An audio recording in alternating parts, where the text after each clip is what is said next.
Và từ thân xác cát bụi với kiếp người mong manh mỏng giòn chóng qua. Như hoa sớm nở tối tàn, như mây như khói đến rồi đi, hợp rồi tan. Như một thoáng mây bay, một hạt sương nhỏ đậu trên cỏ trước gió.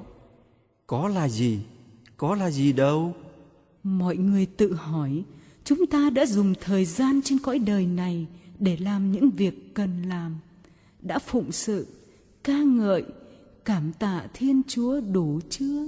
Hay chỉ sống buông xuôi, quên lãng tình Chúa rồi nuối tiếc? Đời người một thoáng mây bay, mới thanh xuân đấy đã ngày già nua. Tình đời cũng thế mau qua, mới tri ân đó đã ra lạnh lùng. Mới vui sum họp tưng bừng, đã chia xa, đã nhớ nhung vơi đầy. Âu lo sao xuyến tháng ngày, làm sao không sợ đêm dài âm y. Chúa ơi, có Chúa cùng đi, con đâu còn sợ những khi đêm dài. Con luôn tin vững nơi Ngài, hồng ân ban xuống tương lai huy hoàng.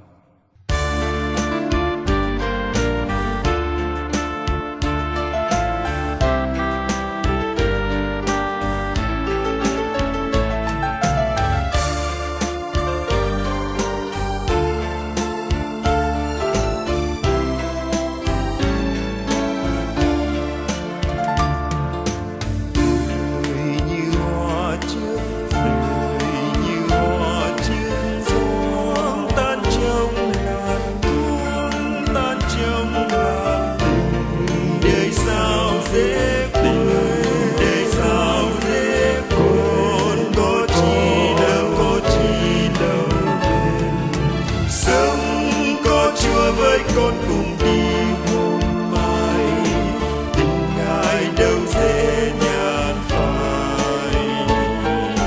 Chúa sánh bước với con cùng xây tương lai, sợ gì những khi đêm dài.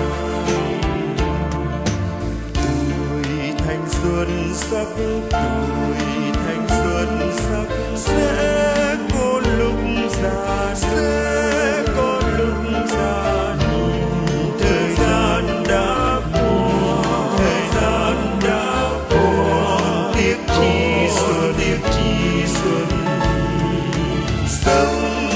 Chúa với con cùng đi hôm mai, tình Ngài đâu dễ nhạt phai. Chúa sánh bước với con cùng xây tương lai, sợ gì những khi đêm dài. Ngày vui sẽ hết, ngày vui sẽ nhớ nhung khi chiều, nhớ nhung khi chiều. Một ngày đã qua, một ngày đã lầm, những chi giờ, những chi giờ. Sống có Chúa với con cùng đi hôm mai, tình Ngài đâu dễ nhạt phai.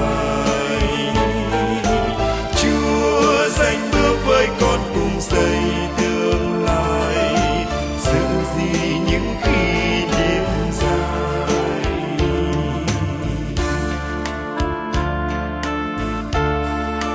Đời người ngắn ngủi như ánh mây bay trước gió, như cánh bèo trôi giữa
đời